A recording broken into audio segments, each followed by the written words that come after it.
আসসালামু আলাইকুম। আমি কিয়া রহমান। আমার কুকিং চ্যানেল থেকে আপনাদের সাথে আবারও একটা ব্লগ শেয়ার করছি। আশা করছি আপনাদের কাছে অনেক ভালো লাগবে। একেবারে ঘুম থেকে উঠে ফ্রেশ এরকম সবজি যদি উঠানো যায়, এর চেয়ে শান্তি আমার মনে হয় আর কিছুতেই নাই। প্রতি বছরের মতো এবছরে কিছু সবজি আর কি লাগাইছিলাম। তবে এবছর ফলন একদমই ভালো হয় নাই। এবছর আসলে ওয়েদারটা খুবই বাজে ছিল। এখন পর্যন্ত গাছে একটা লাউ হয় নাই। একেবারে যাতে একটা অবস্থা আর কি, যে মাত্র আসলে লাউ আসা শুরু হয়েছে। তাও এখন পর্যন্ত অনেক ছোট, জানি না আসলে এই লাউগুলো আমরা খেতে পারবো কিনা। কারণ দেখা গেছে হালকা একটু ঠান্ডা পড়লেই সর্বপ্রথম যেটা হবে, গাছগুলো মারা যাবে। এদিকে কিছু টমেটো হয়েছে, কিন্তু টমেটো গুলো আসলে কিতে যেন এরকম ভাবে টেরা করে ফেলছে। আর এদিকে আমাদের বাসার সামনে আবার কাজ করানো হইতেছে। পানির টাঙ্কি আসলে আটকায় যায়, এর জন্য আসলে পুরাটা এরকম ভাবে খনন করছে। কোনোরকম আসলে ধারণাই নাই এটা আসলে ঠিক হইতে কতদিন লাগবে। আর এইদিকে হচ্ছে আমার ছোট মেয়ে ঘুম থেকে উঠে, তার ছোট্ট একটা ঘর আছে, সেই ঘরের মধ্যে বসে বসে সে মোবাইল দেখতেছিল। এটা হচ্ছে তার বান্ধবী গিফট করছে তাকে। আজকে সকালে হচ্ছে সবজি রুটি খাওয়ার একটা প্ল্যান আছে, তো সেটাই আসলে তৈরি করতেছিলাম। রাতের বেলা আসলে কিছু রুটি আমি বানায় রাখছিলাম, সেগুলো আসলে সেঁকে নিতেছিলাম এখন। একেবারে সকালবেলা বাঙালি স্টাইলে নাস্তা খাইতে আসলে একদমই খারাপ লাগে না, আমার কাছে কিন্তু অনেক ভালো লাগে। যদিও আসলে এখানে খুব একটা খাওয়া হয় না, তবে সপ্তাহের ছুটির দিনগুলোয় দেখা গেছে আমি কিছু না কিছু আসলে বাসায় ভারী খাবার তৈরি করার ট্রাই করি সকালবেলা। আর আজকে ছিল এক ভাইয়াদের বাসায় আমাদের দাওয়াত, তো সেখানে আসলে আমরা যাইতেছিলাম। আর আপনাদের ভাইয়া কিছু টুকটাক ফল কিনে নিয়ে আসছিল।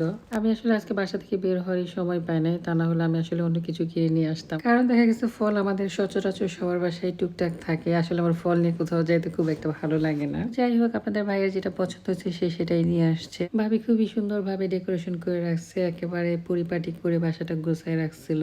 আর এদিকে অনেক মজার মজার খাবার রান্না করতেছিল। ছোট্ট একটা বাচ্চা নিয়ে আসলে কত আইটেমের যে রান্না করছে। তো আমি আবার ভাবিকে বললাম যে ভাবি আপনি একটু রেস্ট করেন, আমি একটু সবাইকে আপ্যায়ন করি। আসলে একটা মহিলাই কিন্তু একটা মহিলা মানুষের কষ্টগুলো বুঝতে পারে। এই রান্নাগুলো যে করতে কতটা কষ্ট হয়েছে, তার মধ্যে এত গরম, তার মধ্যে তো ছোট বাচ্চা একজন আছে। যাই হোক, সবকিছু মিলে আজকের আয়োজনটা অনেক সুন্দর করছিল ভাবি। এবার একেবারে ছোট সংসার, টিপটপ একটা সংসার দেখে আসলে অনেক ভালো লাগছে। সবকিছুই পরিপাটি ছিল। আর এদিকে অনেক টাইপের ডেজার্ট আইটেম তৈরি করছিল, সবগুলাই খাবারই আসলে অনেক বেশি মজা হয়েছে। আমি তো সবকিছু আসলে খেয়ে আসছি একটু একটু করে। অনেক বেশি রান্না করে ফেলছিল। রাতের বেলা আসলে আমাদেরকে বলতেছিল বারবার যে আমরা যাতে আসলে খেয়ে দিয়ে তারপরে আসি তার বাসা থেকে। এইদিকে আমার ছোট মেয়ের আবার ঘুমের সময় হয়ে গেছিল, সে আবার অনেক বিরক্ত করতেছিল। তারপরে আসলে আমরা চলে আসছিলাম আমাদের বাসায়। ভাবি আবার অনেক খাবার প্যাকিং করে ভাইয়াকে দিয়ে পাঠিয়ে দিছে আমাদের জন্য। প্রচুর বেশি পরিমাণে খেয়ে ফেলছি। আসলে দাওয়াতে গেলে দেখা যায় আমি অনেক বেশি খাইতে পছন্দ করি। আমার কাছে অন্য মানুষের রান্না অনেক বেশি ভালো লাগে খাইতে। আর এইদিকে আপনাদের ভাইয়া হচ্ছে আমার জন্য ফান্টা কিনে নিয়ে আসছে। সে জানে যে আমি অনেক ফান্টা পছন্দ করি। তারপর এই তো রাতের বেলা অনেক গরম লাগতেছিল, খুব অস্থির লাগতেছিল। আবার বের হয়ে গেছি আমরা একটু হাঁটাহাঁটি করার জন্য।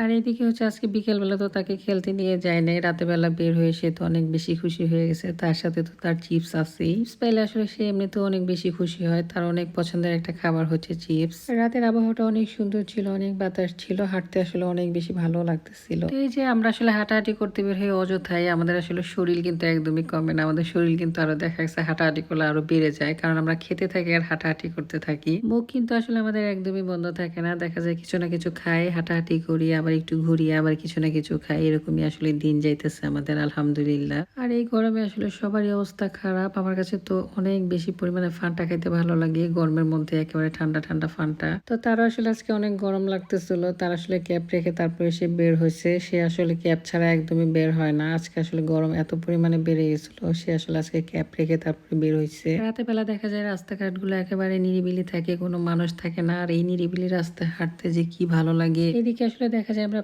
প্রায় আসি আর এদিকে হাঁটাহাঁটি করি। আসলে রাতের বেলা আজকে প্রচুর মানুষও ছিল। এর একমাত্র কারণ হচ্ছে আজকে প্রচুর পরিমাণে আসলে গরম ছিল। এই গরমে আসলে সবাই অসহ্য হয়ে ঘর থেকে বের হয়ে গেছে। কিছু মিলিয়ে নতুন একটা ফ্যামিলির সাথে পরিচয় হলাম, নতুন ভাবে রাতে রান্না খেলাম। সবকিছু মিলিয়ে আসলে দিনটা অনেক সুন্দর ছিল। আমরা আসলে এত গল্প করলাম কিন্তু ভাবির নামটাই আসলে জানা হলো না। যাই হোক, কোনো সময় জেনে নিব। আজকের মতো এই পর্যন্তই। সবাই অনেক ভালো থাকবেন। আসসালামু আলাইকুম।